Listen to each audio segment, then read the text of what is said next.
Olá, boa noite, tudo bem? Doutor Sabrá, Boa muito noite. obrigada pela sua presença. Que bom Nada. que já Tudo chegou, bem? filha. Estão ouvindo bem? Felizes. Sim, Muito bem. Então, a hora que estamos muito quiserem, a gente começa. tá joia. Estamos muito felizes por aceitar o convite e nós vamos aqui fazer uma oração, porque sempre na Rede Rafa nós pedimos a Deus a bênção dele sobre cada reunião nossa aqui. E queremos É também dar bom. boas-vindas a todos que já estão chegando aqui no Zoom. E vamos fazer uma oração, então. Senhor, nosso Tá Deus, bem. queremos agradecer porque vamos ter esse momento maravilhoso com o professor Sabrá, o doutor Sabrá, que o Senhor abençoe cada vez mais e que possamos, Pai, aprender muito essa noite e que seja uma bênção para muitas famílias. Nós pedimos em nome de Jesus. Amém. O doutor Sabrá, vou falar um pouquinho da biografia dele. É vasta, vou ter que resumir um pouquinho, porque é enorme. Você foi lá no Lattes? Eu peguei, na realidade, eu peguei no escavador, mas ela está está muito boa aqui. Qualquer coisa o senhor me corrige. O doutor Sabrá, ele é membro titular da Academia Nacional de Medicina e professor titular de Pediatria, Gastroenterologia e Alergia Alimentar da Universidade do Grande Rio. Isso mesmo? Isso, isso depois que eu me aposentei de titular de pediatria na Federal Fluminense e na UFRJ, né? Quer dizer, a minha carreira é toda acadêmica. Que maravilha. É, também ele formou-se em gastroenterologia pediátrica na Universidade do Colorado, em Denver, nos anos 72 e 73. Seu segundo pós-doutorado foi em gastroenterologia pediátrica, nos anos de 85 e 86, nos Estados Unidos, em Michigan. Também fez o terceiro pós-doutorado em imunologia, fez também, que foi nos anos de 97 a 2001, em Washington. Ele tem seus trabalhos científicos e de pesquisa das décadas de 70 e 90 foram sobre diarreia aguda e diarreia crônica, tendo publicado artigos sobre o tema, inclusive com descrições originais dos agentes infecciosos. Na década de 90, lançou a quarta edição do livro Diarreia Aguda e Crônica em Pediatria, e essa obra clássica, com mais de 700 páginas. E na última década, o professor Sabrá pesquisou e publicou artigos sobre alergia alimentar e autismo, já tendo publicado mais de 20 artigos sobre o tema. Ele é autor de 6 livros: Diarreia Aguda em Pediatria, Síndrome de Má Absorção em Pediatria, Tubo Digestivo em Pediatria, Diarreia Aguda e Crônica em Pediatria, Manual de Hepatologia em Pediatria, Manual de Alergia Alimentar. Então, 6 livros, é isso mesmo? Ou tem mais algum, doutor Sabrá? Não, não. Agora estou Maravilha. na quarta edição do livro de alergia com capítulos especiais sobre autismo. Que maravilha.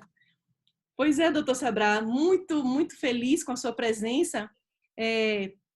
O senhor pode nos dizer, então, pode começar falando um pouquinho aí da sua história, dessas descobertas com relação ao autismo, e aí a gente vai seguindo o caminho. Seja muito bem-vindo.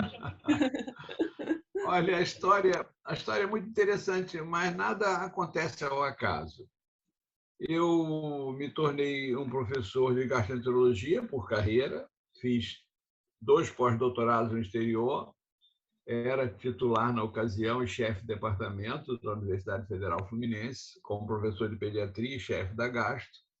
Era chefe da gastro e professor de pediatria também no Fundão, quer dizer, eu tinha um bipartidarismo, embora meu coração batesse mais por Niterói, pela Federal Fluminense, porque lá que se formou meu pai. Então, na verdade, eu fiz muita questão de estruturar grandes serviços de gastroenterologia. Quer dizer, eu tenho formado gastroenterologistas por toda a América Latina, eu tenho um currículo de professor-chefe de escola e descobri na gastroenterologia uma coisa que não havia, que era uma doença desconhecida e que eu chamei de alergia alimentar. Você vê, quem cunha o nome alergia alimentar sou eu no fundão, isso nos idos de 1970. Né? Naquela hora, meus colegas pediatras diziam: ih, outra loucura do Sabrá. Hoje é a doença mais comum no mundo da gastroenterologia. E o que aconteceu? Como eu era assim, sabe? Eu era professor, dedicação exclusiva. Eu não tinha clínica, eu era totalmente dedicado ao magistério. E eu tinha o meu ambulatório lá de gastro, no fundão, tratando pacientes, né? E de vez em quando vinha uma barata e caía em cima da mesa. Aí, aqui, aqueles meus assistentes mais queridos, que já estavam comigo há 10 anos, disseram: professor, não é possível, o senhor dá consulta aqui, o senhor tem que ter uma clínica. E, olha, da iniciativa deles, surgiu uma clínica de gastroenterologia. É honesto isso. Eles alugaram uma sala em Ipanema, no 550, daqui da Visconde Pirajá. Professor, vamos lá que eu vou mostrar uma coisa para o senhor. Me mostraram, num consultório bem montado, dizendo: não é possível, o senhor vai parar, o senhor vai continuar dando consulta no fundão, mas o senhor tem que ter a sua clínica. E eu, então, comecei a fazer clínica particular. Comecei, hoje quando eu mostro assim para quem está comigo, eu digo: olha aqui, olha, isso aqui é onde está a minha clínica, olha aí, ó. Hoje o meu paciente é número 17 mil. Quer dizer, é, não é uma experiência de 10 casos, entende? Sim. Não é uma experiência de 20 casos. É uma experiência extraordinária, começando numa carreira exclusiva acadêmica e, por razões óbvias, acabou entrando na parte clínica. E eu criei a visão de que havia, dentro da gastroenterologia, uma alergia alimentar. Comecei a publicar na área, né? Tenho mais de 100 trabalhos publicados, né? Meu currículo fala em 20, mas a coisa ultrapassa, né? Meu currículo hoje, eu não sei nem quantos trabalhos eu já publiquei nessa área. De repente, incrível como é que é a natureza.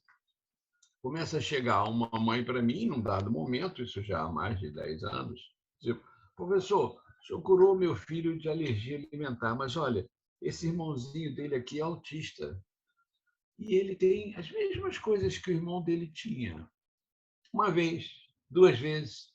Quando chegou a 30ª mãe com autista dizendo que o paciente irmão que eu havia curado, o autista, tinha as mesmas coisas, eu disse: espera aí, isso já não é mais coincidência.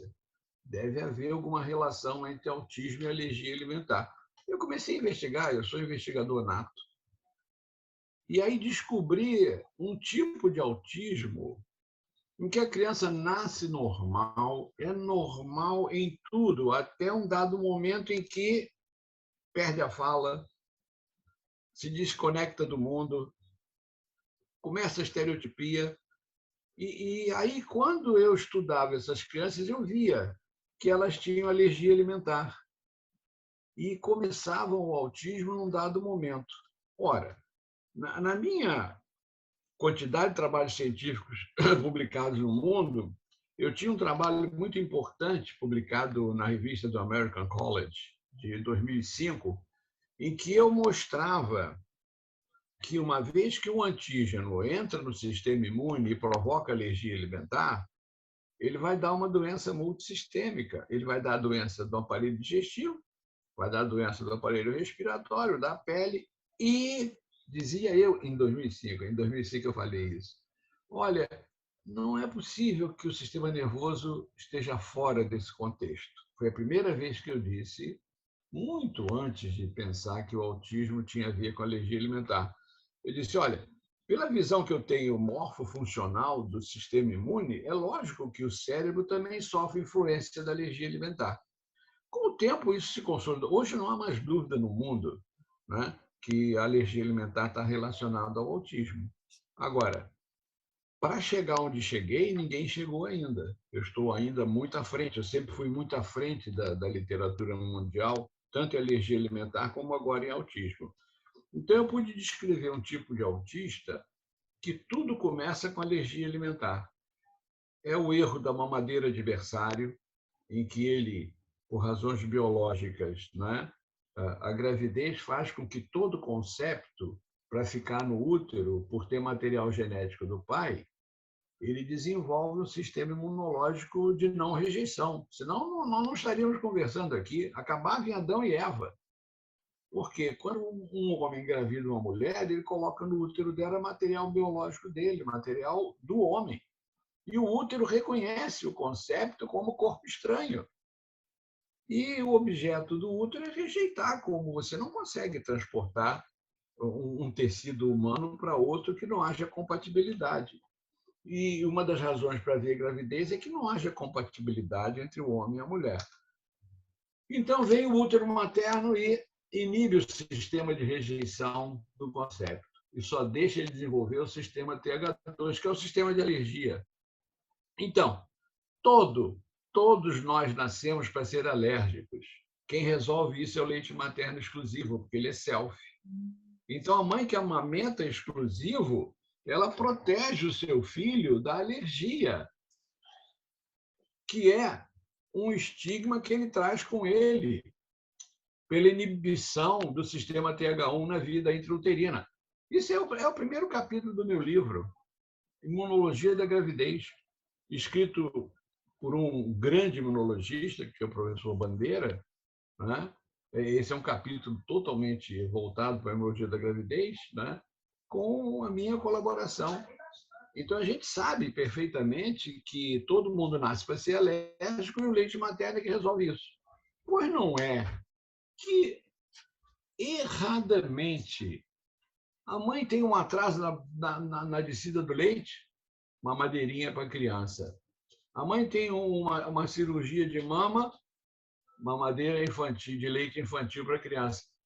Isso ativa o sistema TH2 da criança e ela fica alérgica. E eu mostrei nos meus trabalhos que a criança que faz alergia alimentar precoce, ela inflama os neurônios do sistema nervoso entérico.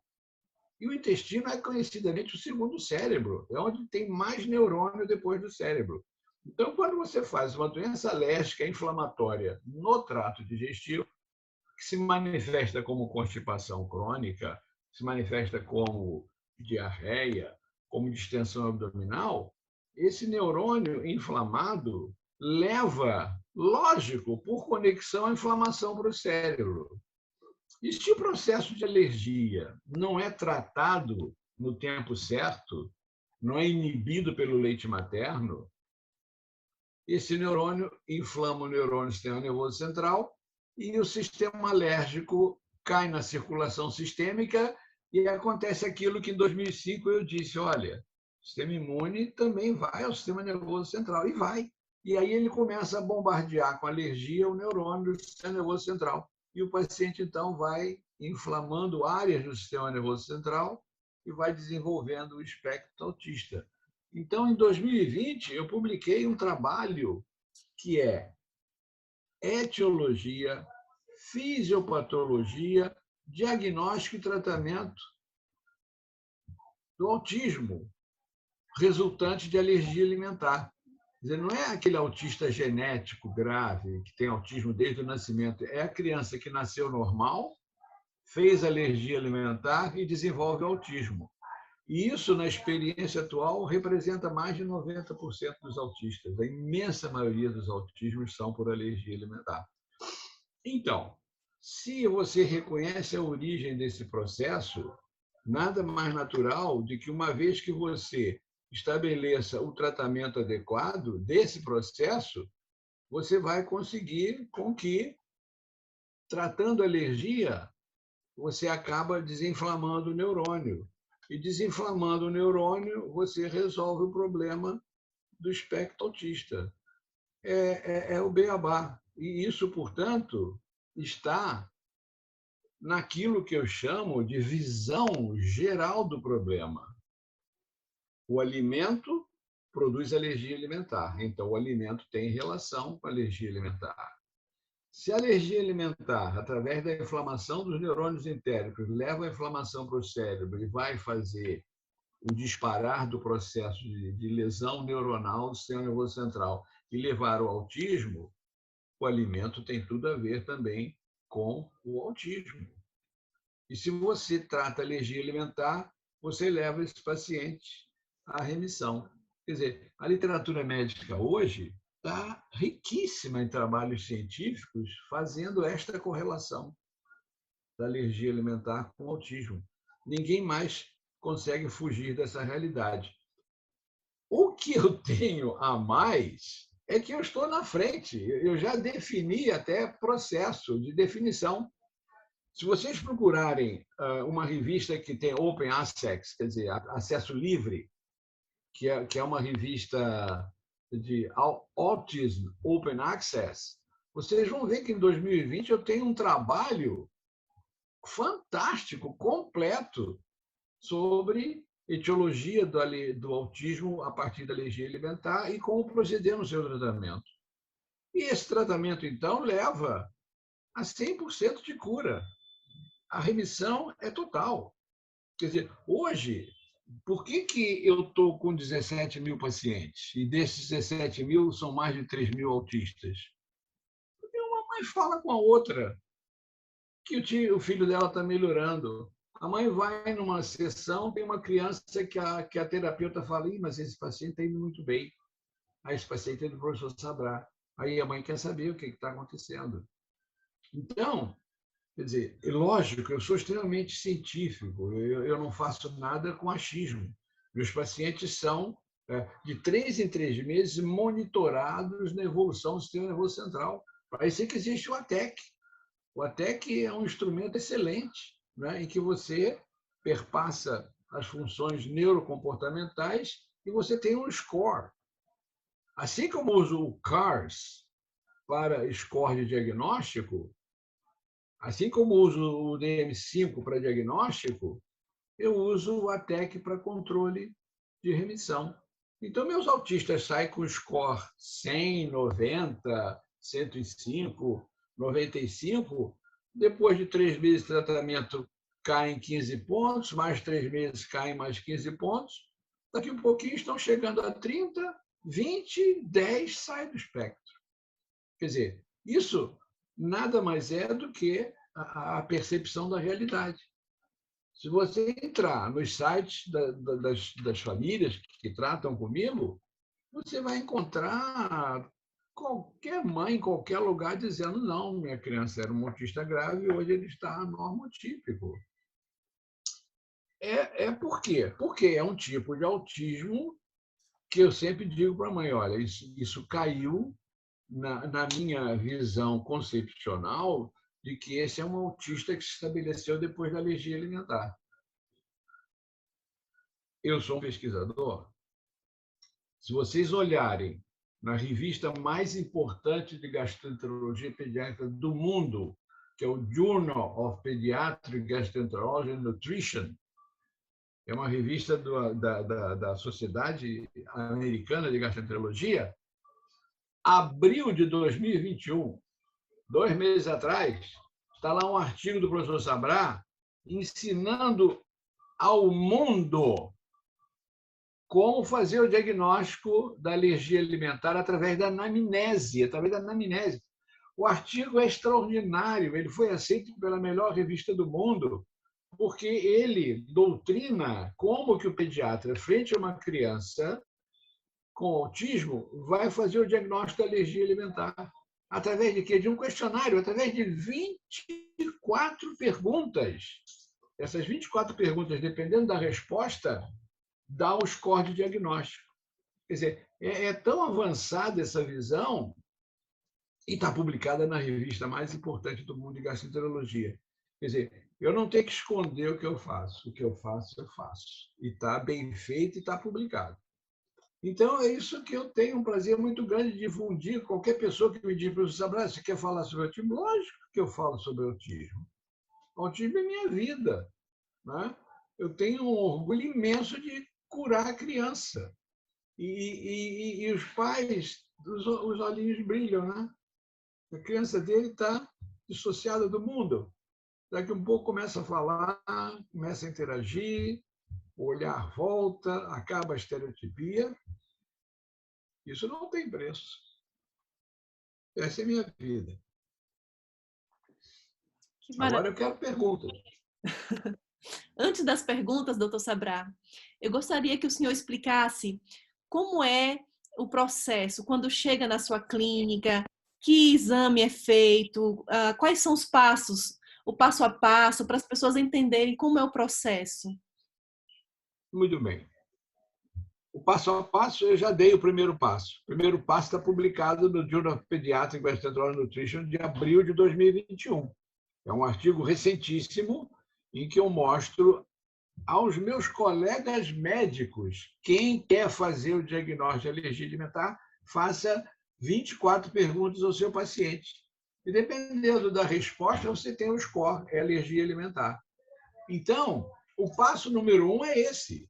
Eu vou querer saber se tem genética de alergia na família. Eu tenho que saber qual foi o tipo de parto, se houve excesso de higiene, não houve excesso de higiene. Se o parto foi cesáreo, a criança perdeu a chance do contato com o canal de parto, então já é um excesso de higiene.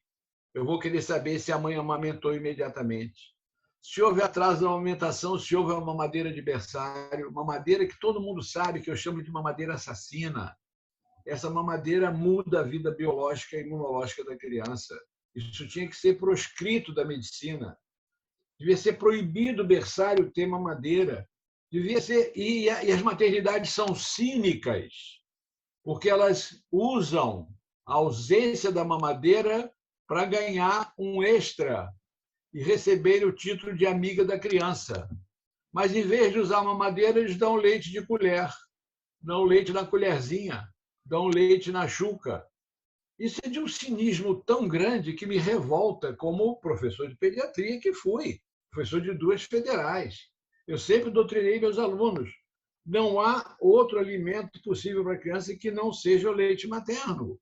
Se a mãe não amamentar corretamente até 8 meses, e lá estão nas minhas perguntas, teve leite de vaca no berçário, amamentou exclusivo, amamentou com leite, estão lá entre as 24 perguntas, essas perguntas. Então, o primeiro passo, minhas queridas amigas, é esse. É um passo gigantesco dado em cima de uma história que diz para mim é alergia alimentar. Ah, professor, então o senhor já tem tudo feito? Não! Esse é o primeiro passo. O segundo passo é qual é o sistema imune que foi ativado para gerar essa alergia alimentar. Ora, eu, como imunologista, sei que existem 4 mecanismos distintos de geração de alergia. É alergia tipo 1, tipo 2, tipo 3 ou tipo 4. Então, eu peço um exame de sangue completo que, em 10 dias, vai trazer para minha mãe, para minha mão, a informação que eu precisava para dizer para a mamãe, olha, seu filho tem uma alergia do tipo 1. O exame para conhecer os alergenos dessa alergia tipo 1, o exame padrão ouro, o gold standard, é o exame X. E ela vai fazer esse exame. Aí eu tenho a história, tenho o diagnóstico imunológico e tenho as armas do tratamento. Estabeleço a dieta de acordo com o que o exame me informou. Eu não dou um passo em cima de achismo. A minha profissão, ela e a minha clínica, ela é toda estribada em conhecimento científico. Da anamnese, que está publicada, quer dizer, se alguém dissesse para mim, essa anamnese, professor Sabrá, está publicada na revista mais importante do mundo. Ninguém mais pode discutir o que eu digo que essa anamnese é importante, porque para ter sido aceita, para aparecer numa revista como essa, é porque isso é muito importante. Assim entenderam os editores da maior revista de gastro. Então, com esse elemento na mão, eu vou para o exame imunológico. Com a resposta imunológica, eu vou saber qual é o melhor exame para saber se a alergia é a batata, a cenoura, ao leite, ao trigo, ao ovo, ao chuchu, à beterraba, à soja, ao amendoim. Gente, eu não tenho bola de cristal. Jamais um paciente meu chega na clínica e eu digo, a nossa dieta é essa, assim, assim. Isso é absurdamente um erro. Não pode ser feito assim. Por que não pode ser feito assim? Porque nós temos elementos para fazer certo. O elemento certo é saber fazer o exame correto. Fez o exame correto?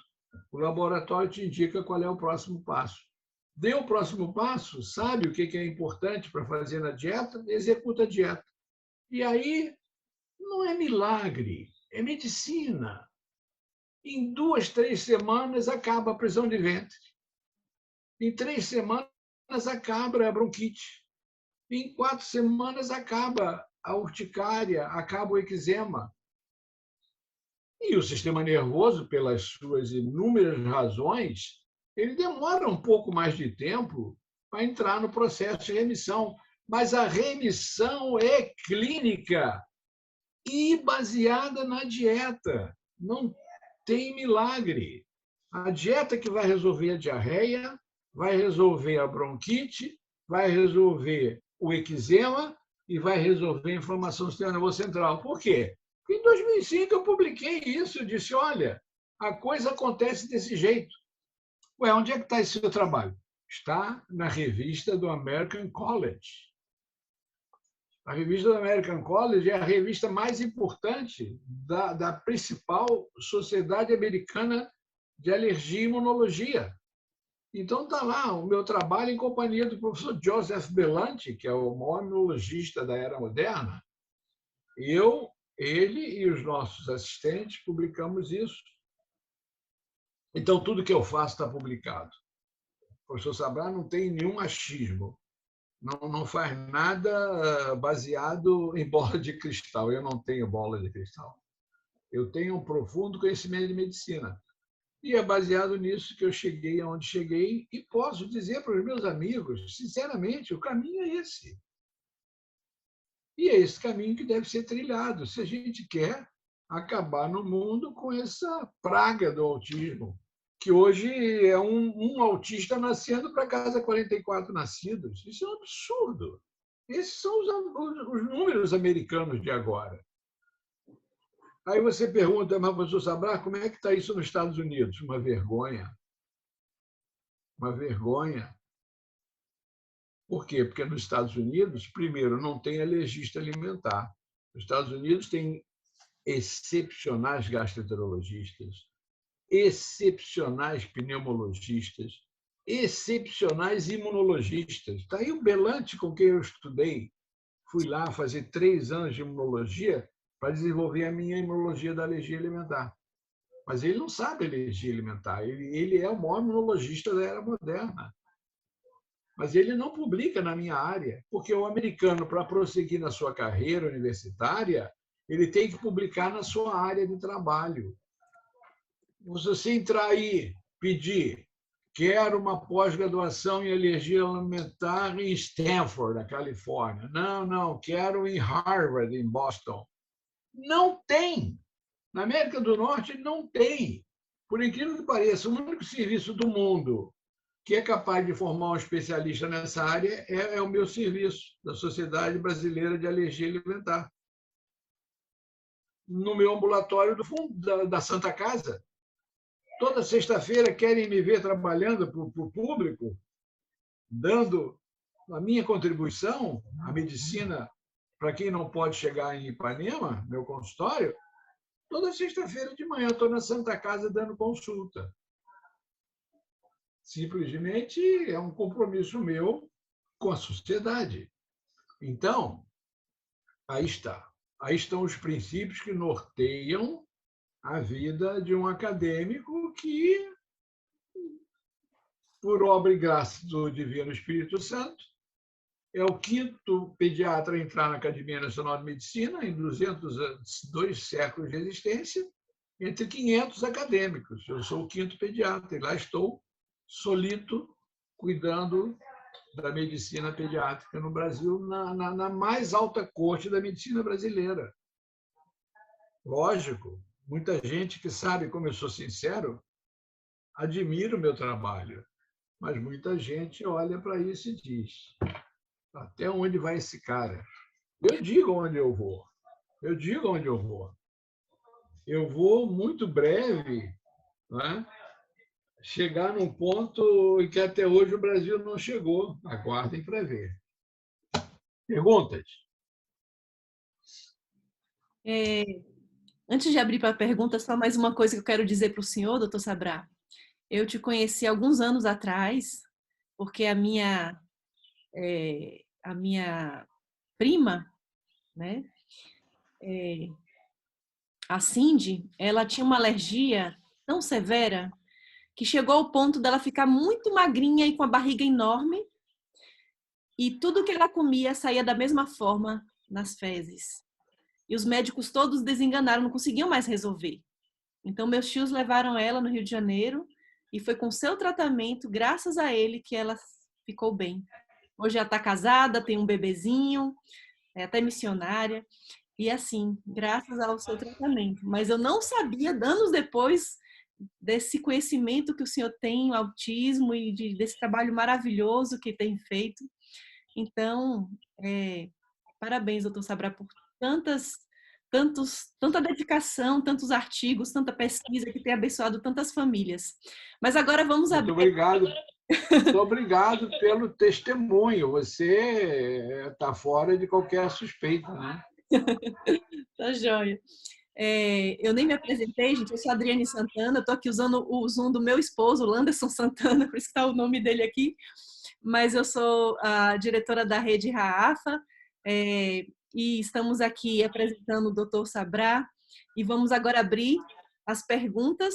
Gostaria de saber, temos inclusive aqui, Dr. Sabrá, a Leila, que eu acredito que ela gostaria de falar algumas palavras para ti, hein, Leila? Ela mencionou sobre você, inclusive, em uma palestra que ela deu recentemente aqui na Rede Raafa. Deixa eu ver se ela Oi, doutor Sabrá, não sei se você lembra de mim, mas eu fui aí com a minha filha Lissa. Lembro. E recentemente até te liguei, porque minha outra filha teve o neném e teve mastite, não podia amamentar, e o doutor Sabrá me socorre. Você gentilmente respondeu a ligação e me indicou qual leite para comprar para dar para minha netinha. Tenho assim, uma grande admiração pelo seu trabalho, ajudou a Lissa, e estou muito contente de participar aqui nesse encontro. Muito obrigado pelo carinho também. Você deve ter ouvido eu falar que fora do leite materno, naquela época da vida, só aminoácido. Uhum. E aí você não ativa o sistema imune, a mãe volta a ter leite e acabou o problema. Exato.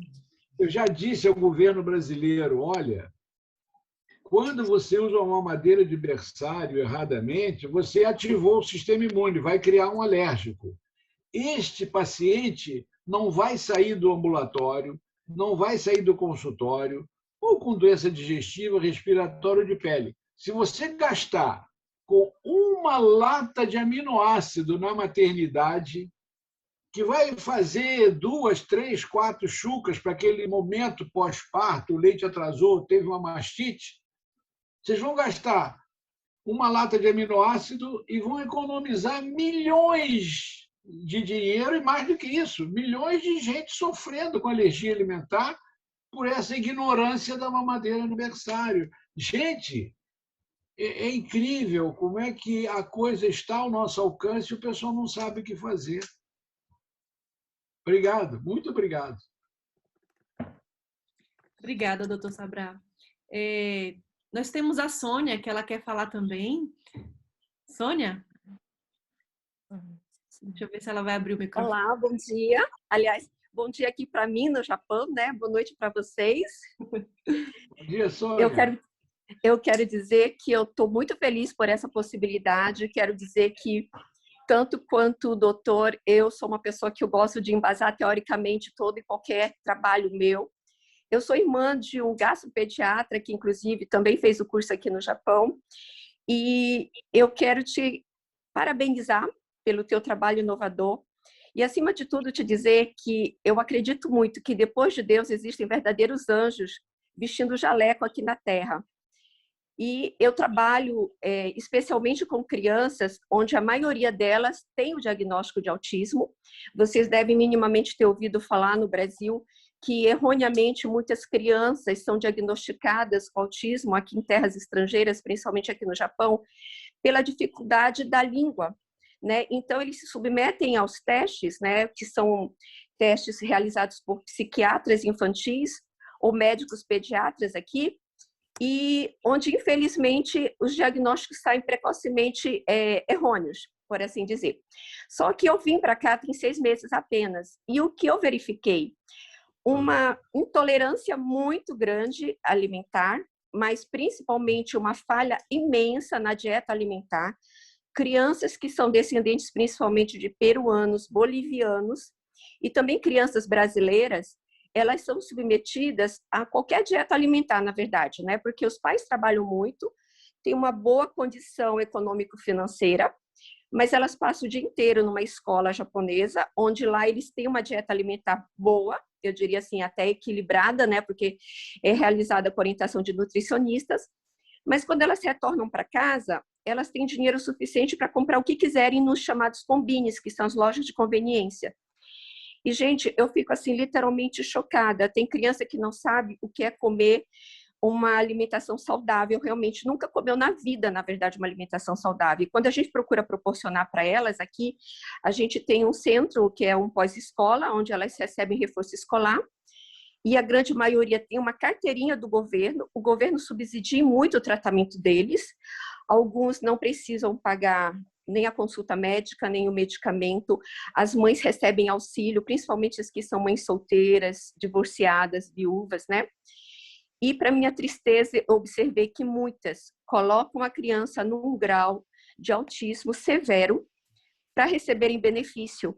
E quando eu faço a avaliação psicológica, as crianças não têm autismo, as crianças têm, às vezes, um déficit mínimo, que dá consideração para que elas tenham possibilidade de desenvolvimento. Eu, muito emocionada, atendi, eles chamam de Kobetsu, né?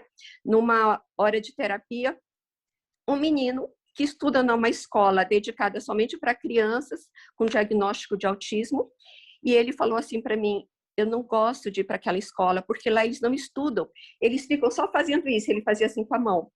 É terapia ocupacional. Eu não quero ir parar numa fábrica como os outros, eu não quero ser operário, porque aqui, infelizmente, é um grande incentivo para que essas crianças sejam treinadas para trabalhar em fábrica, porque são consideradas excelentes, principalmente numa função chamada Kensa, porque eles fazem a vistoria das falhas, né? Vocês sabem que o produto japonês é de uma perfeição inigualável. E essas crianças acabam indo para lá, mandadas pelas escolas técnicas. E ele virou para mim e disse assim: eu quero estudar, eu quero ter profissão, eu não quero ser um que vai para qualquer lugar porque não sabe fazer nada. Eu quero poder ganhar um dinheiro, e ele falou até o valor, 190 mil, que o meu primo ganha trabalhando, porque o meu primo estuda.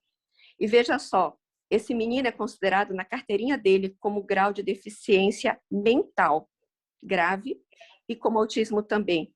E eu chamo as mães para fazer a anamnese, e algumas questionam: a anamnese é muito detalhista, a anamnese é muito demorada. Algumas mães nem vêm, mesmo mães de crianças que já tentaram suicídio, porque elas não querem perder a carteirinha, elas não querem perder o benefício do governo, elas não estão nem um pouquinho preocupadas com a alimentação dessa criança, porque para elas é conveniente que essas crianças continuem diagnosticadas com grau de autismo severo. Isso para mim é chocante, sabe? Porque eu me sinto assim, uma andorinha, né, tentando fazer verão, mas graças a Deus eu estou com uma equipe agora, eu fui promovida recente, estou gerenciando uma equipe de profissionais competentes, mas a nossa luta é árdua, porque a gente está tendo que lutar, infelizmente, né, ao invés de termos as famílias como aliadas, contra essas famílias que até nos ameaçam, porque elas não querem perder o benefício do governo. Parabéns pelo seu trabalho, parabéns pelo seu trabalho. Obrigada. Não desanime, não. Que a senhora está certa. Obrigada. E se tu puderes me ajudar de alguma forma, com material, com orientação, você vai ser, assim, uma grande ajuda para nós, porque o nosso amor por essas crianças é muito grande. E eu entendo que a minha missão é servir a Deus aqui no Japão, auxiliando o próximo através da minha profissão. Eu vou mandar o meu e-mail Sim. para o centro de referência de vocês, e quem escrever para mim, eu mando os trabalhos que eu tenho, com prazer. Nossa, tá? muitíssimo obrigada, de coração. Obrigado, que Deus continue te abençoando muito ricamente. Obrigado, Sônia. Nós temos agora a pergunta, obrigada, Sônia. Nós temos agora a pergunta da Fabiana. Oi, doutor. Isso. Tudo bem? Boa noite. Meu nome é Fabiana, eu sou mãe de uma menina, tá? Que a gente descobriu que tinha autismo com 2 anos e meio aproximadamente. Eu amamentei ela até 1 ano e 3 meses, tá? E eu acho que a pergunta que todos devem estar fazendo: qual o tipo de alimentação que ajuda a curar o autismo? Eu acho que todos que ouviram essa palestra ficaram com essa pergunta, né? O senhor falou que tem nos seus trabalhos, que mudando a alimentação, que mudando ali a questão de, né? A gente consegue melhorar essa questão, que 90% dos autistas são devido a uma alergia, né? A uma reação alérgica. Aí eu fico pensando, poxa, eu mãe, dei mamar até 1 ano e 3 meses. Realmente ela não tinha nada, né? Até 1 ano e 3 meses, saúde perfeita, tudo perfeito, não, sabe? Nem gripe pegava, tá? E daí, foi parar de amamentar e alguns meses depois surgiu o autismo, né? Então a gente fica com essa, né?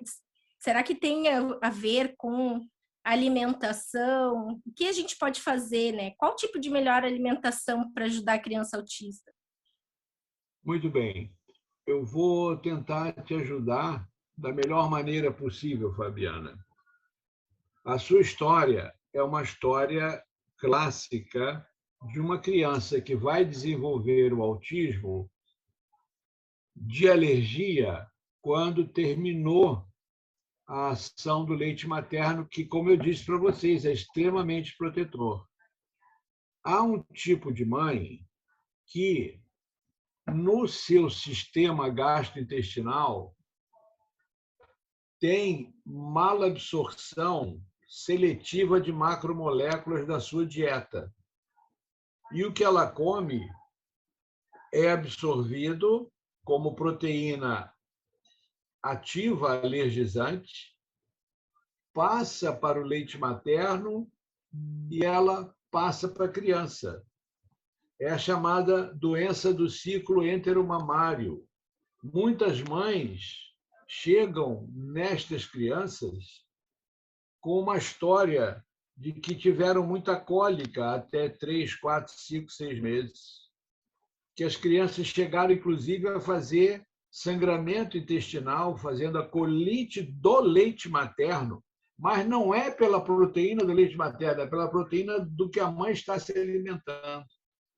E muitas mães caprichosas como você mantêm a proteção do leite materno, como você manteve até 1 ano e 3 meses.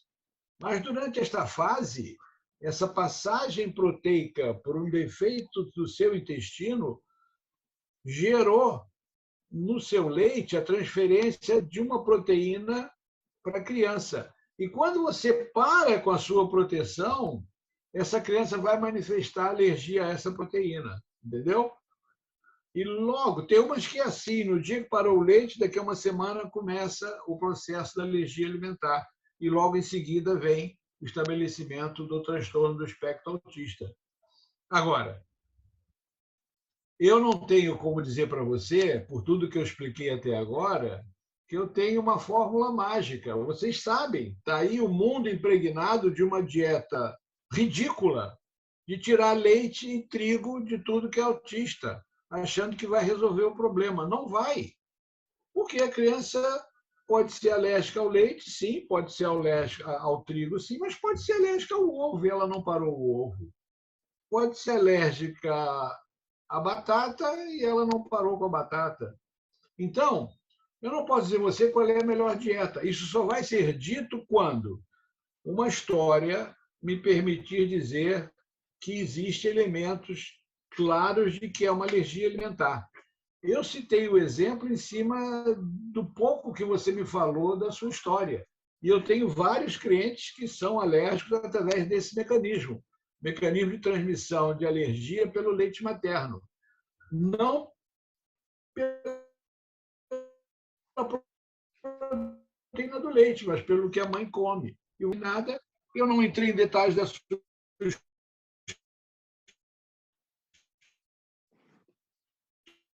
história, não sei se ele teve muito cólico, foi uma criança constipada. Eu não posso fazer especulação. Eu sou um cientista, um médico que trabalho com dados. Esses daria o exame de sangue. Para quê? Para dizer.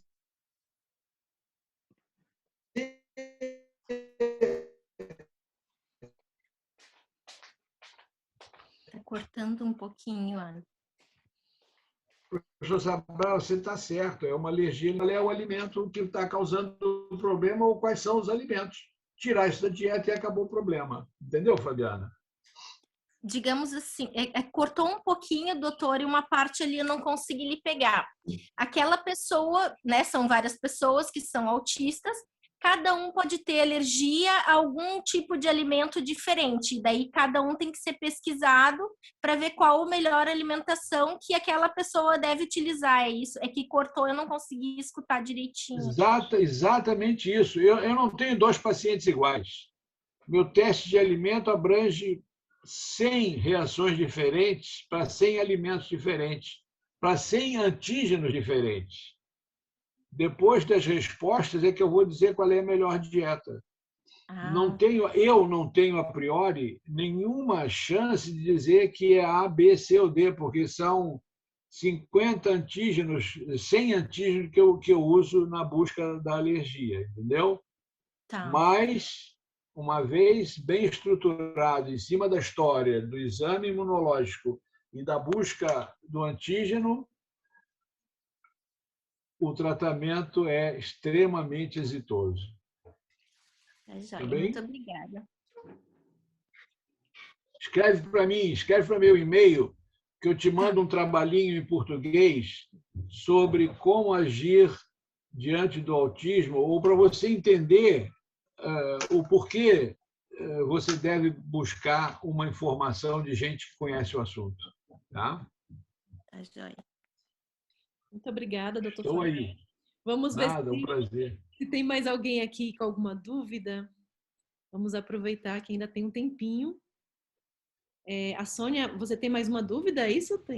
Sim, eu gostaria só de confirmar com o doutor Aderbal Sabrá, né?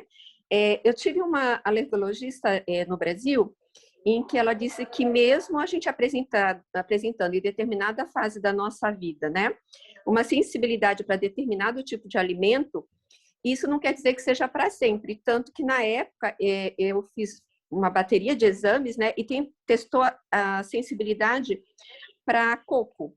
Aí ela disse assim, Sônia, não é que você nunca mais vai poder comer coco, mas nós vamos fazer um bom período onde você não vai fazer uso e devagar você vai voltar. Tanto é que hoje eu como coco tranquilamente. Então, eu queria saber se estudos existem nesse sentido também com relação às crianças, né, com esse diagnóstico que hoje elas apresentam, mas não necessariamente será para o resto da vida, ao mesmo tipo de produto, de substância. Muito bem. A resposta tem 2 caminhos. Existe uma doença alérgica, que é a alergia primária ao glúten, numa doença chamada doença celíaca. É a única doença alérgica mediada por TH1 que você não vai poder comer trigo para o resto da vida. Todas as demais alergias são transitórias. E o tempo de transitoriedade depende do sistema imune mediador da reação. Então, o que eu faço? Já disse, faço a história, faço o exame de sangue. Aí apareceu o mediador X aumentado. Aí eu digo para a mãe, olha, enquanto isso estiver aumentado, não pode comer estes alimentos assim, assim, assim.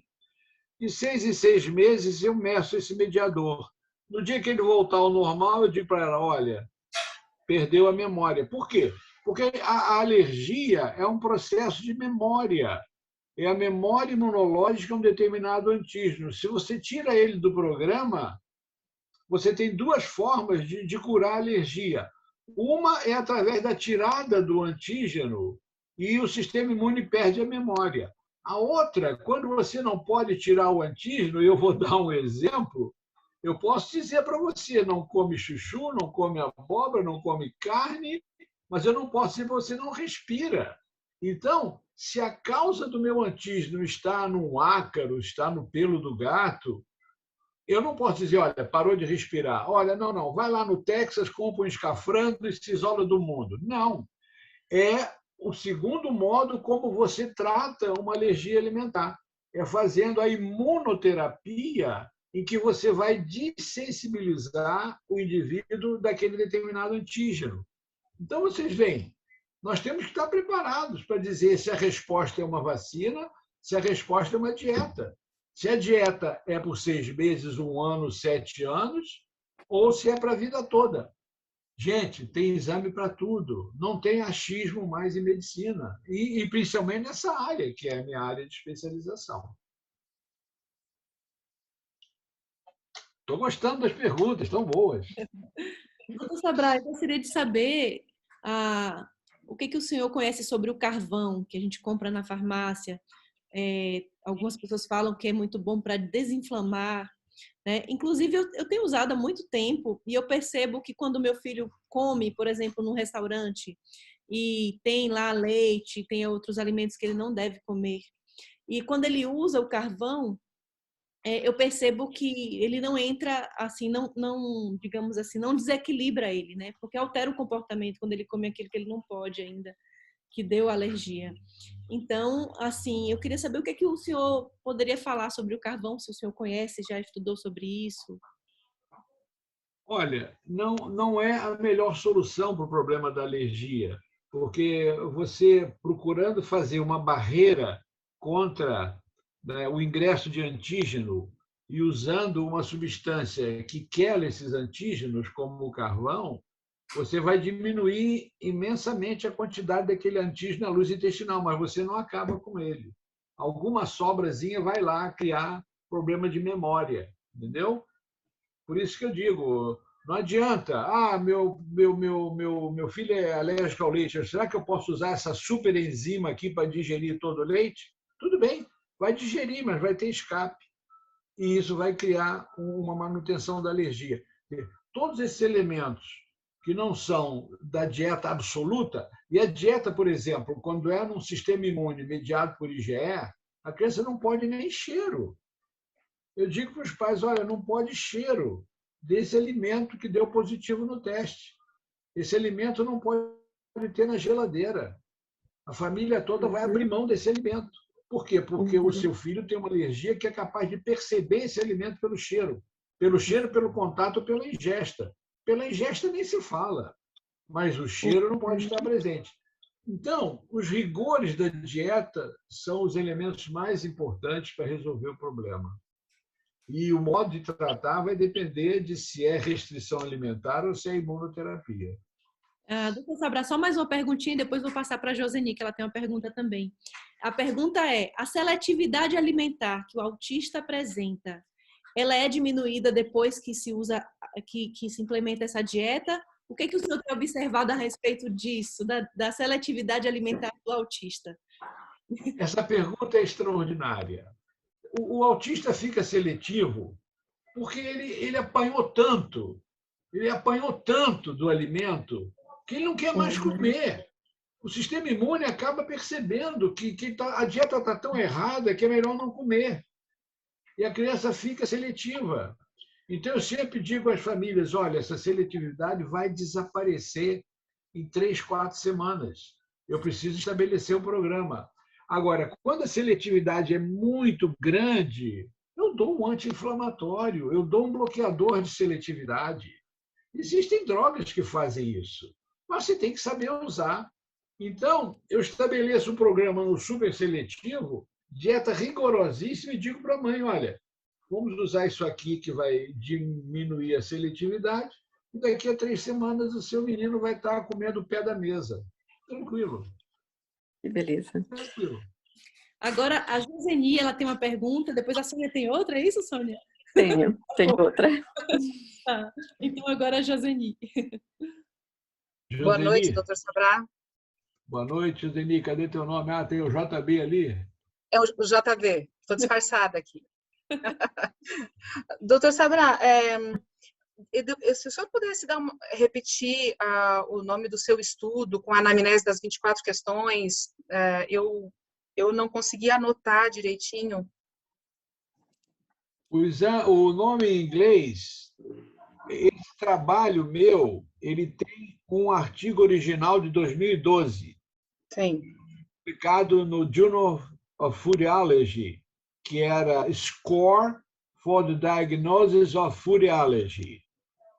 Esse artigo de 2012, que era um score, que era até certo ponto, eu adorava aquele artigo, mas aí eu resolvi modificar ele com anamnese, e uma aluna minha, brilhante, resolveu, professor, vamos transformar isso em anamnese. Então, ela publica comigo esse artigo, doutora Ana Munhoz, hoje chefe do serviço de gastro, lá em Lima, Peru, eu tenho fellow pelo mundo inteiro, ela é uma fellow minha, e esse artigo está publicado com ela. Você pode buscar por Munhoz, M-U-N-O-Z-A,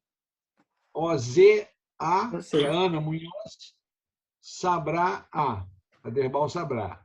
O nome do artigo é A Trial for the Diagnosis based in Anamnesis for the Diagnosis of Cow's Milk Allergy. Quer dizer, é assim que está. Não esquentem a cabeça, não. Manda para mim, para o meu e-mail. Eu faço Ctrl+C, Ctrl+V, boto lá no anexo o trabalhinho e manda embora. Esse trabalho está publicado. Eu ainda estou com ele na forma original, né, do prévia publicação, mas ele está inteiro. É só me pedir que eu mando. Não tem problema, não. Tá? Agradeço muito. Adriane, só mais uma questão. Doutor Sabrá, eu nunca iniciei uma avaliação por esse viés com o meu filho que tem autismo. E deixa eu lhe perguntar, eu sou da região de Campinas. O senhor, por acaso, tem algum especialista nessa área que o senhor indicaria aqui na minha região, por acaso? Pode ser São Paulo, capital, Olha, tá bom? Você sabe que eu acabei de dizer para você que nós não temos especialistas nessa área. Eu tenho meu curso de formação de alergista alimentar aqui no Rio de Janeiro, mas que por questões de pandemia ele está desativado. Eu vou a Santa Casa, atendo meus pacientinhos. Agora, eu vou a São Paulo, no mínimo de 6 em 6 meses da consulta. Eu dou consulta em Salvador, São Paulo, Curitiba, Porto Alegre. Dois fins de semana por mês eu viajo para fora do Rio por uma questão humanística. Quando um paciente vem da tua cidade para o Rio de Janeiro, você vai gastar, né, hotel, avião, ou lá o que for, você, seu marido e a criança. Quando eu viajo, eu e a minha esposa, né, atendemos a 10 crianças, elas se cotizam, pagam o meu avião, meu hotel, em vez de gastar isso, elas gastam isso, e é o mesmo professor Sabrá que está lá. Então, eu diria, entre em contato comigo, eu passo um e-mail para a minha secretária e digo para ela como é que está a escala aí de viagem. Eu vou agora, em julho, eu vou a Vitória e vou a Brasília. Geralmente eu viajo 2 fins de semana por mês. Minha cabeça... Enfim, a pandemia está problemática, eu já estou vacinado, já tive um covidzinho leve, eu me cuido muito, vou com o shield, vou todo paramentado, as crianças morrem de medo de ver um fantasma da ópera, mas Campinas não está longe de eu estar em São Paulo e a gente poder se ver, tá bem? Se não, vem ao Rio de Janeiro, é um prazer muito grande, não é? Você sabe que hoje a gente dá mais consulta online do que qualquer outra coisa, né? Sim. Mas tudo bem, é um prazer. Eu queria saber por onde começar, né? Se essa é uma possibilidade, que maravilha. Deixa. Você ouviu minha fala, não ouviu? Sim. Eu vou aproveitar o seu exemplo. Qual é a idade do seu filho? 12 anos. 12 anos. Autista mais novinho que eu tratei tem 32 anos. Teve mamadeira no berçário? Não. Amamentação exclusiva até que idade? Desse meu filho, 6 meses, porque eu tive mastite. 6 meses, não completou ainda a maturidade imunológica. Ao longo da vida dele, ele teve algum quadro digestivo de constipação ou diarreia? Nada significativo. Nem distensão abdominal, nada disso. Não. Algum problema respiratório? Rinite, coriza, catarro? Rinite. De ano todo? Desculpe, não entendi. Rinite de ano todo? Sim. Inverno e verão. Tá. Isso. Alguma doença de pele? Não. Ele, olhando para ele tem palidez e olheiras?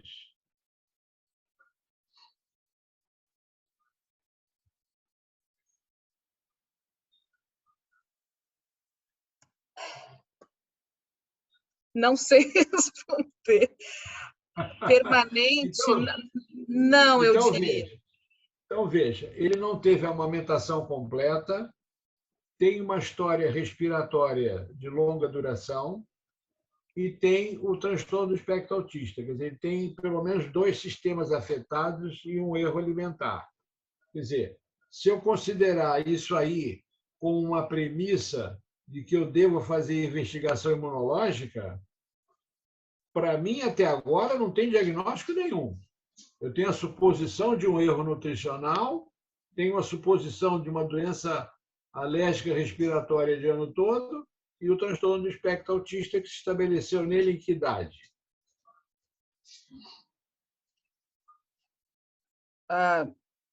De fechar laudo? Com que idade ele teve o diagnóstico? Ou com que idade você, como mãe, percebeu que ele era autista? Ok. Eu percebi mais ou menos com 1 ano e ele teve diagnóstico com 2 anos. Então, foi uma criança normal para você até 1 ano? Sim. Perfeito. Então, está dentro do escopo de que era uma criança normal e ficou autista. Se esses elementos de alergia são importantes, o exame imunológico vai dizer para você que ele tem um distúrbio imunológico do tipo A, B, C ou D. Tá certo? Se isso é verdade, eu vou saber, dentro do sistema A, B, C ou D, qual é o melhor exame para saber a que ele tem alergia. Porque essa alergia, com certeza, está no sistema nervoso central. Nada interfere na rotina que eu, com toda a franqueza, espelhei para vocês. É uma história baseada em anamnese, é um exame laboratorial de distúrbio imunológico, é uma busca do antígeno e uma dieta muito bem feita. É dessa forma que a gente resolve o problema do transtorno do espectro autista. Tá? Obrigada. Nada, com muito prazer. Doutor Sabrá, ainda temos só mais uma pergunta, Sônia. A Sônia ainda tem mais uma, né, Sônia? Enio, quero te lançar um desafio. Enquanto perdurar a pandemia, eu não acho prudente, mas eu estou pensando em te trazer um dia que é o Japão também, você e sua esposa, já que você se predispõe a viajar. Enquanto isso, o desafio que eu lanço aos meus colegas psicólogos e psiquiatras infantis no Brasil, de fazer um malabarismo atendendo as mães que estão conscientes, que querem melhor para suas crianças, eles conseguem fazer o pagamento via TransferWise e conseguem fazer o acompanhamento com profissionais do Brasil. Aceitaria o desafio? Com certeza que sim, com certeza. Olha, cada um de nós tem a sua missão. Sim.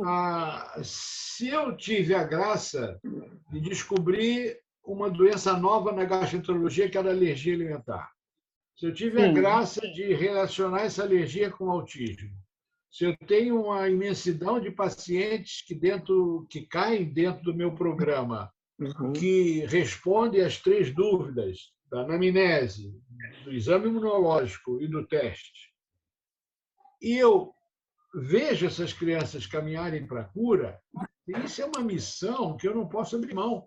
Eu faço em qualquer lugar. Eu estou falando aqui com vocês, mas eu falo a hora que alguém pedir para eu falar. Eu não tenho que esconder nada.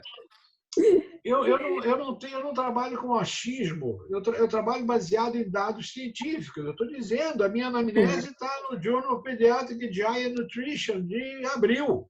O artigo está esquentando, ele está dando picos de audiência no mundo inteiro.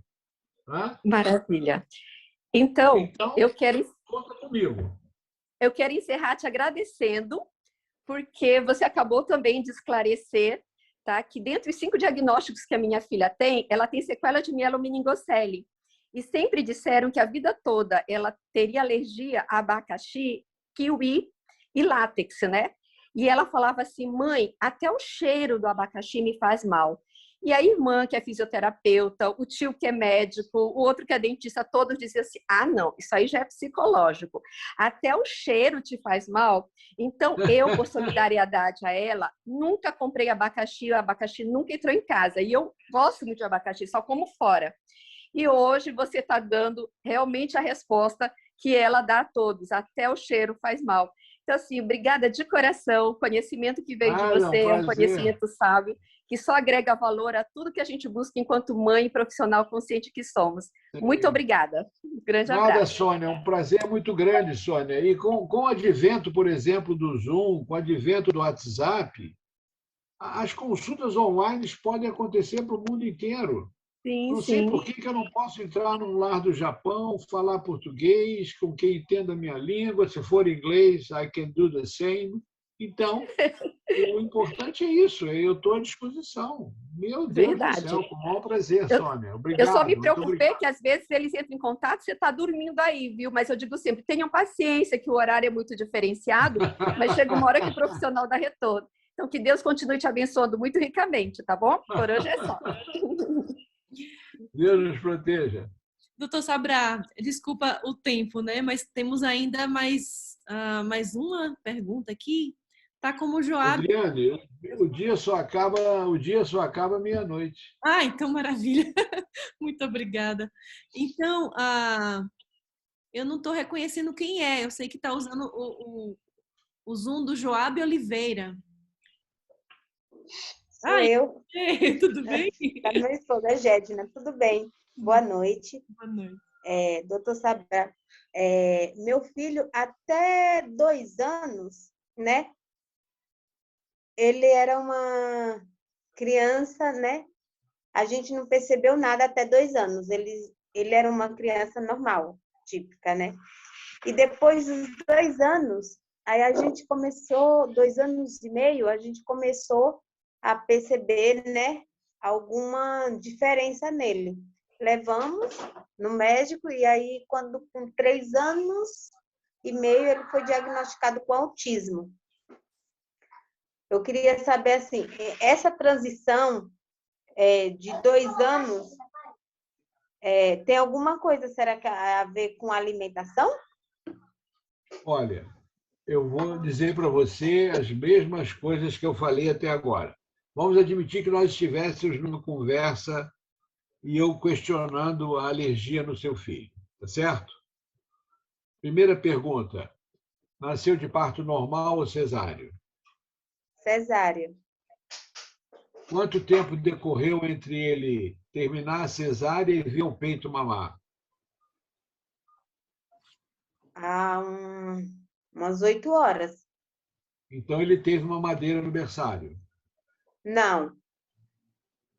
Ele ficou em jejum 8 horas e fez crise convulsiva por hipoglicemia?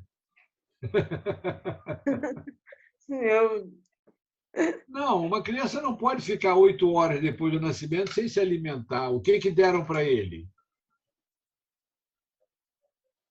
Eu não sei. Mas então diga, foi menos horas, mas ele não teve o leite. As mães Só não teve o leite sabem, materno depois de 8 horas. Não é mas isso? eles dão na maternidade leitinho. A gente não Dá um sabe. leitinho na maternidade. Eles Então, dão, ele infelizmente. a meu ver, Joab, E ele teve uma agressão ao sistema imune, entendeu? Aí eu pergunto a você, ao longo da infância dele, até os 2 anos de idade, ele teve alguma doença digestiva? Não, Constipação, diarreia? não, Quando mamou no peito, ele teve muita cólica? não, Nunca teve refluxo? não, Então não teve nada digestivo. Teve alguma doença do aparelho respiratório, como rinite, coriza? não, Não. Não teve nada de pele? não. Então, ele é uma criança inteiramente normal, até que aos 2 anos de idade você começa a desconfiar que ele está entrando no espectro. Isso. Você amamentou até que idade? 9 meses. 9 meses. De 9 meses até 2 anos, quando você começa a ver essas alterações nele, ele continua, pelo que você me diz, uma criança 100% normal. Uhum. A única alteração que a gente percebeu na nossa conversa é que ele ficou 8 horas do nascimento até a primeira mamada, provavelmente no berçário ganhou uma mamadeirinha, correto?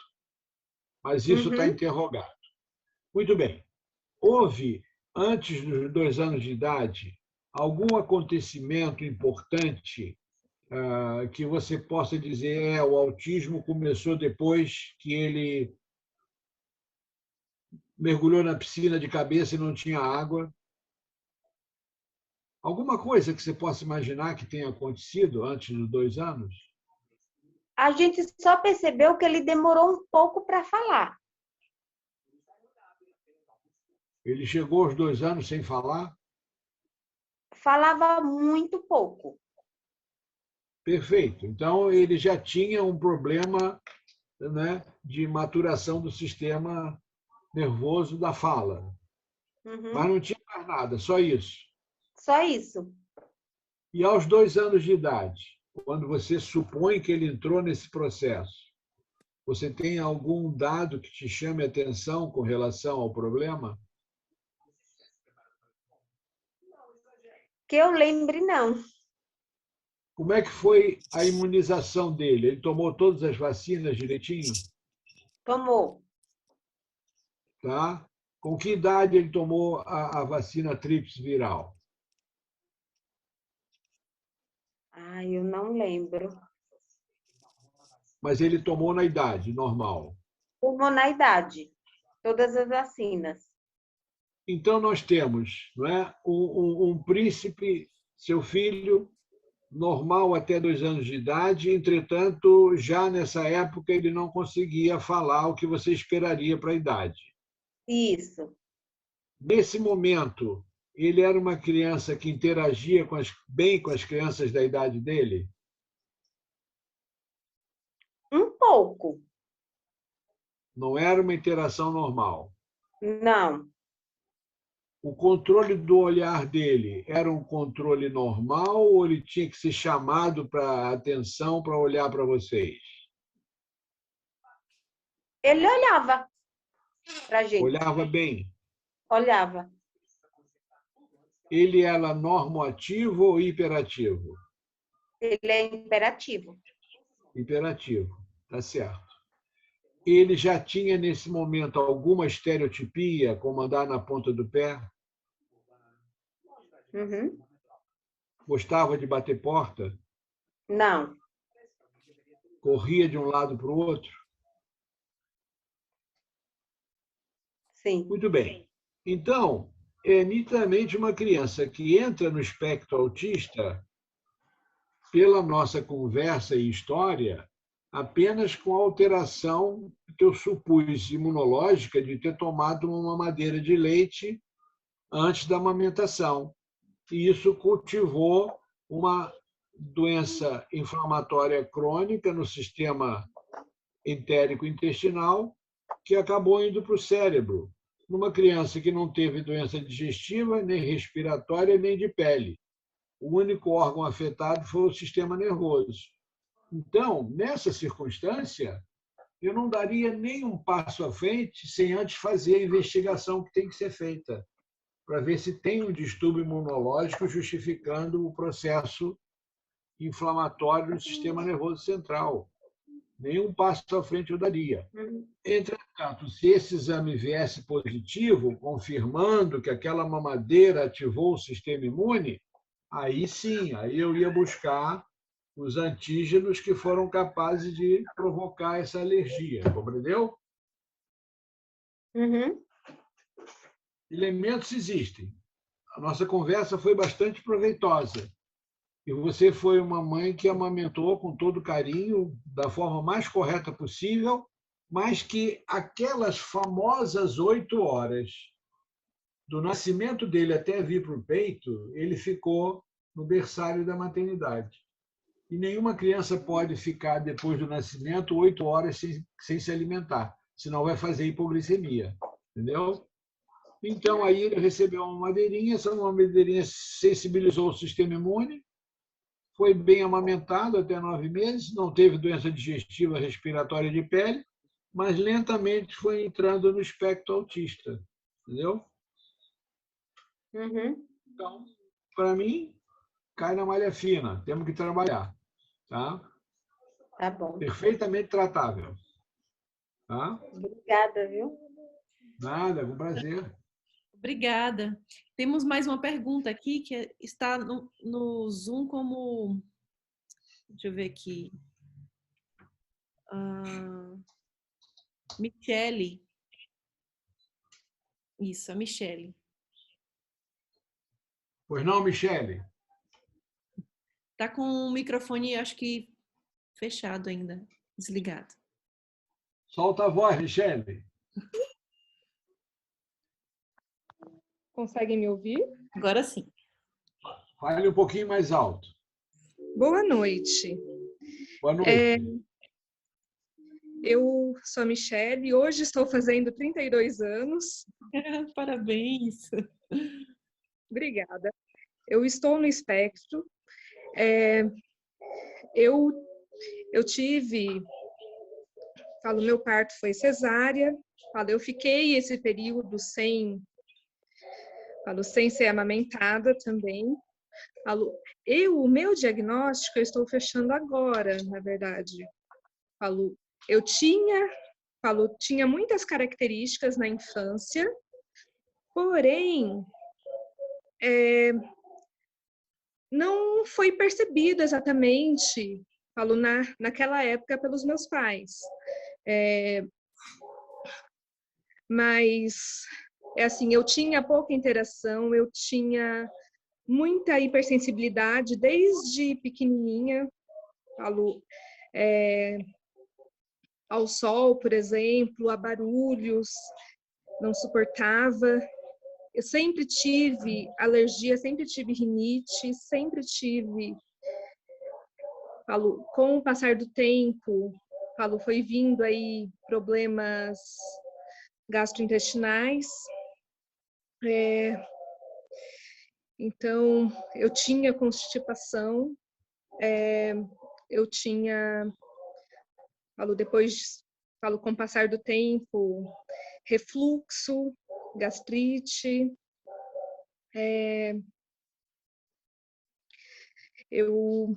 Atualmente, eu fiz alguns exames alérgicos da pele.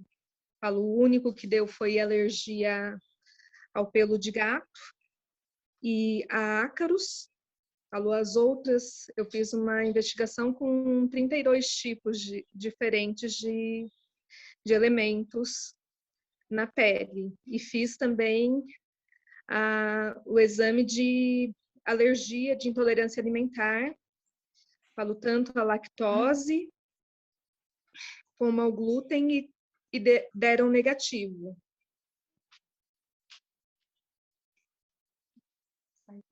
Quer me ajuda? Muito bem. Quer dizer, você se autodescreve como uma pessoa que teve doença digestiva, respiratória, de pele e também do sistema nervoso. Uma doença multissistêmica, o que é o clássico na alergia alimentar. Tá?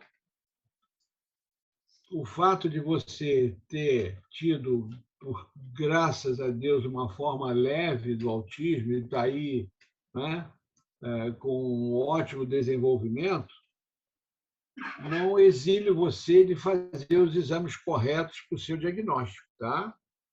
Certo. Você não pode pesquisar os antígenos sem antes saber qual é o sistema imune afetado, porque cada sistema imune afetado pede um exame diferente. Sim. E atualmente tem piorado as minhas sensibilidades aos alimentos. Eu fiquei por vários meses vomitando todos os dias, sem parar, e tentando descobrir quais tipos de alimentos, falou, investigando e não, falou, só que os médicos não me passaram, falou, nenhum exame de antígeno para verificar. Falou, até é muito complicado. E eu vomitando e só, tipo, trocava o remédio. Hoje eu tomo um remédio para fazer a digestão, para o meu estômago fazer a digestão, porque senão ele fica, senão simplesmente depois de 5, 6 horas que eu comi, independente do que foi que eu comi, aquele alimento ainda está no meu estômago. Eu já cheguei a passar 12 horas em jejum e com o alimento no estômago e cheguei a vomitar. Michele, esse sinal clínico é um dos sinais clínicos mais importantes da gastroenterologia. É você comer uma pequena quantidade de qualquer coisa e ficar empanzinada. Você fica horas com o empanzinamento de um alimento. Quer dizer, você tem o retardo de esvaziamento gástrico. Por isso que você tem sempre refluxo, sempre dispepsia.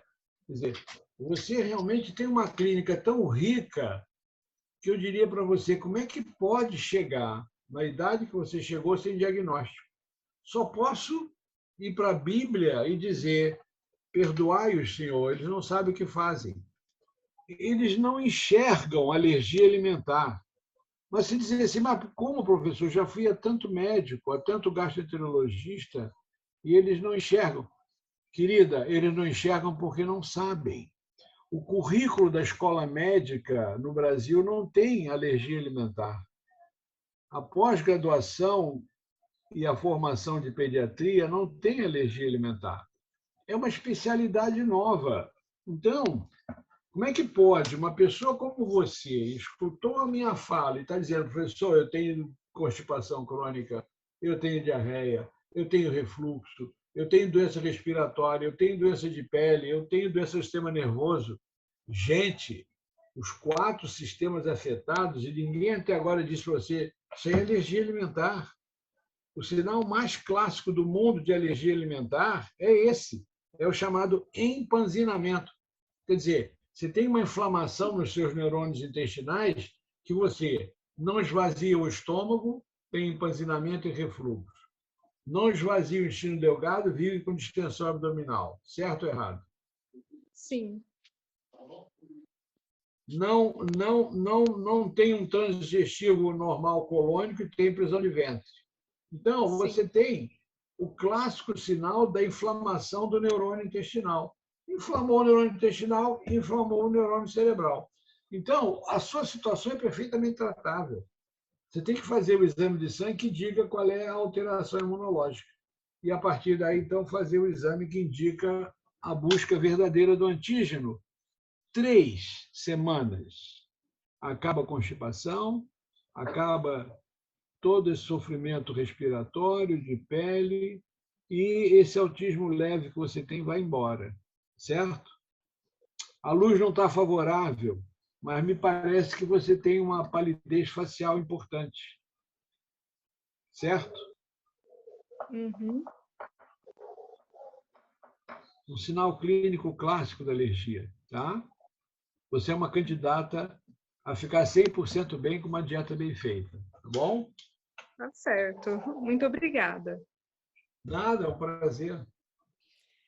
Doutor Sabrá, Tchau, Michele. doutor Sabrá, a Gisele, ela mandou uma mensagem aqui, ela está assistindo, e ela colocou aqui que ela tem um filho de 10 anos, autismo moderado, e ela quer saber sobre questão de vacinas, porque ela tem uma bebezinha que tem que tomar a vacina dos 9 meses e ela está temerosa pela questão de vacinas, né? O que o senhor tem a falar sobre as vacinas? Olha, se uma criança é muito alérgica, a única, e eu sei que a criança é alérgica pela história, pelo exame, eu sempre digo o seguinte: só use vacina de vírus atenuado, não usa vacina de vírus vivo.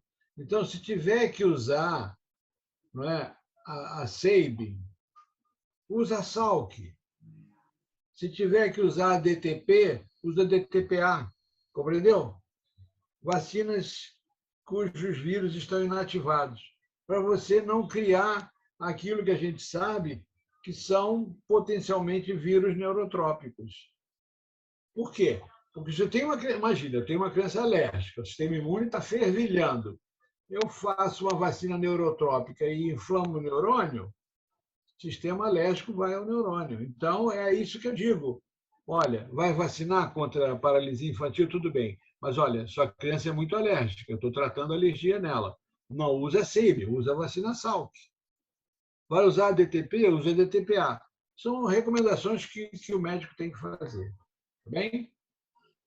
Obrigada, doutor Sabrá. Eu não sei, a Fabiana ainda tem alguma pergunta ou só manteve a mão? Tenho. Não, eu tenho. Adri, assim, ó, exatamente seria esse o tema. O que eu percebi, a minha filhinha com 7 meses, ela cresceu a cabeça, tá? E com 7 meses é um mês que fazem várias vacinas, né, na criança. E ela sempre tinha o Apgar 9, né? Fazia tudo que as outras crianças faziam e ela continuou fazendo até vários meses. Mas eu percebi que no 7º mês, quando ela fez várias vacinas, ela apresentou um crescimento no crânio, tá? Foi depois dela fazer a vacina da meningite. Tá? Isso foi uma coisa que eu prestei atenção, porque foi algo diferente, né? Ela tá tudo normal, crescimento normal, desenvolvimento normal, Apgar de 9, né? Tem na carteirinha dela anotada, e de repente apresentou um crescimento na cabeça. E foi justamente no mês que ela fez várias vacinas. Então, a minha questão também tem um pouco a ver com a questão da Gisele, né?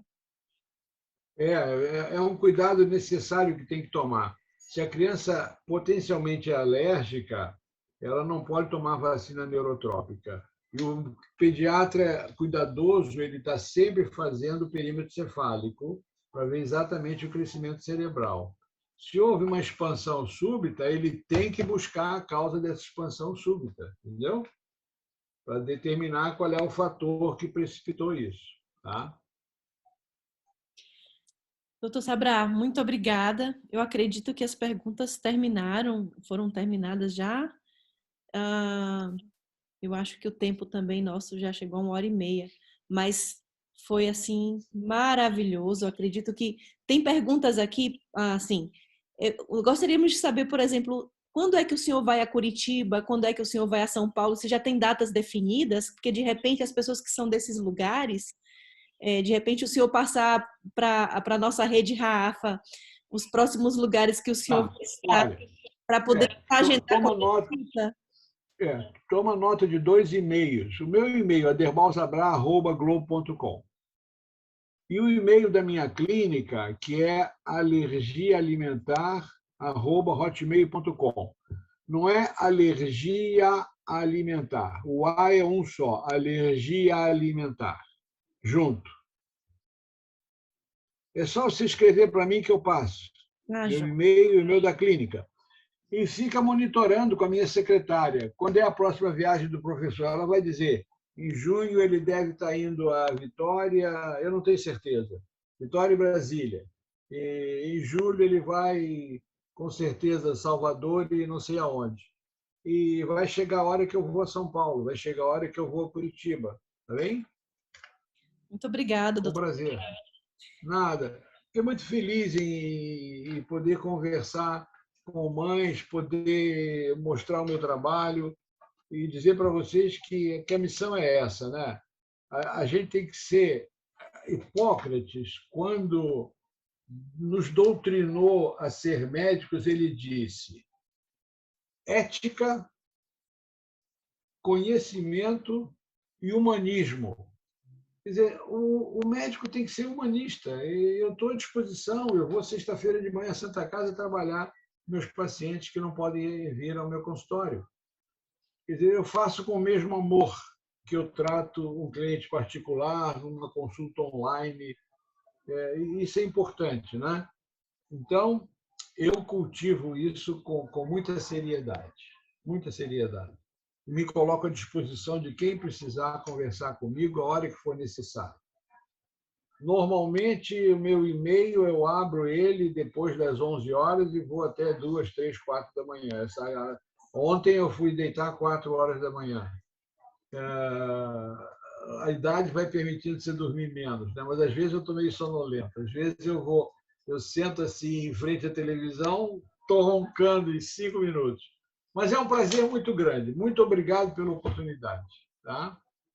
Obrigada, doutor Sabrá. Então, esperamos que, quem sabe, em uma próxima oportunidade, para aprendermos um pouco mais aí contigo, viu? Foi uma live não, um Zoom muito abençoado, esclareceu muito aqui. Tá bom. E depois eu boto no seu WhatsApp meus 2 endereços da clínica e o meu particular para o e-mail, tá bom? Obrigada, doutor. Um prazer muitíssimo grande. Tá joia. Obrigada mesmo. Uma boa noite a todos.